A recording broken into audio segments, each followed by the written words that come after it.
Welcome to our deep dive.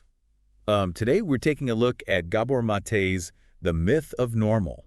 Oh, yeah, this one's really something. It really makes you question. Yeah, what we consider normal in society, right? Exactly, and how those norms actually affect our well-being. And what's interesting is it's co-written with his son Daniel. Right. I think that adds a whole other layer. It does, like when they're talking about how societal norms impact us at different stages of life. Yeah, Yeah, totally. It's like they're bringing in both generations' perspectives. definitely. And we'll be breaking down some of the key ideas. We'll try to highlight the big stuff, the stuff that really stood out to us. But it's a dense book, so we're just giving you a taste. Yeah, consider this like a little appetizer to encourage you to read the whole thing. Exactly. So grab a copy if you haven't already. Yeah. But one thing that really grabbed me right away was how Maté connects this idea of toxic culture to like hard data. Oh, yeah, he doesn't just throw out the term. He backs it up. Right. Like he talks about the rising rates of chronic illnesses and mental health diagnoses. And he's not saying it's all in our heads. He's like, no, look at these numbers. This is a real trend. It's pretty alarming when you see the stats on things like anxiety, depression, autoimmune disorders. And what Maté argues is that these aren't just personal failings.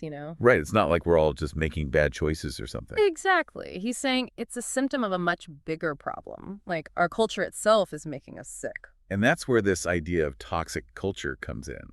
Like what we consider normal might actually be harmful. He has this great anecdote about being in a Vienna cafe and being completely jarred by the loud music. Oh, yeah, I remember that story. It was so loud he couldn't even think straight. But everyone else seemed totally fine with it. It was just normal to them. It made him realize how easily we adapt to environments that might actually be bad for us. Like we just accept things as they are without questioning if they're actually good for our well-being. It really made me think about all the things we're surrounded by every day that we just consider normal, but that could be stressing us out or contributing to health problems. It's like a constant low-grade assault on our senses. And we don't even realize it because it's just Well, normal. exactly. And this leads into one of the core themes of the book, which is trauma. This is where things get really deep. He argues that trauma is way more prevalent than we realize. And that it has a much deeper impact than we often acknowledge. He even shares his own personal story about reacting angrily to his wife when she was trying to be positive. Yeah, that was a powerful example. Like, this seemingly small incident actually revealed a deep-seated trauma response from his infancy. I was blown away by that. It shows how early experiences can shape us in ways we don't even consciously understand. Exactly.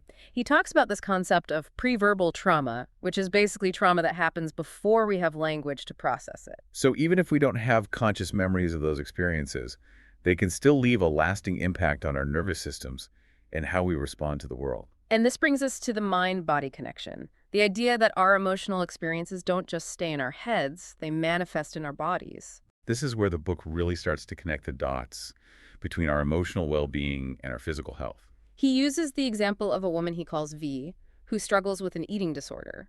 And he traces it back to childhood trauma and the suppression of her natural fight-or-flight response. It's like her body was holding on to that trauma and expressing it through her eating disorder. And he brings in a lot of scientific research to back this up, too, like Candace Pert's work on molecules of emotion. Which basically shows that emotions have a physical reality. They're not just abstract feelings. Right. Every emotion triggers the release of specific molecules.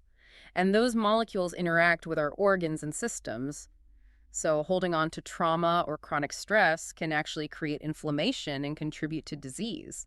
Pretty mind-blowing when you think about it. Our emotions literally have a physical impact on our cells. It makes you realize how important it is to address our emotional well-being, not just focus on physical health. And this ties into Maté's critique of the traditional war on disease model in healthcare. He argues that instead of just trying to eradicate symptoms, we need to understand the message our bodies are trying to convey through illness. He uses the story of Darlene, who's a therapist diagnosed with an incurable autoimmune disease. Right. And instead of seeing it as an enemy to be defeated, she reframed her illness as a teacher. Which allowed her to find healing and meaning in her experience. It's a powerful example of how shifting our perspective can actually lead to healing. And it challenges us to think about health in a more holistic way.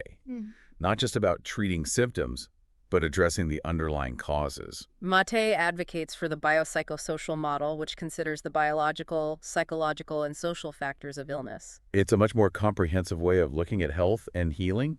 And I think it's really relevant to what we've been talking about today. Absolutely. It's about recognizing the interconnectedness of everything, our minds, our bodies, our experiences, our environment. And this is just the tip of the iceberg. We've only scratched the surface of what Maté explores in The Myth of Normal. There's so much more to unpack, but we'll save that for the next part of our deep dive. So stay tuned. And in the meantime, if any of this has resonated with you, I highly encourage you to grab a copy of The Myth of Normal and dive deeper into Maté's work. It's a book that has the potential to change the way you see the world and yourself. And we'll be back soon to continue this conversation.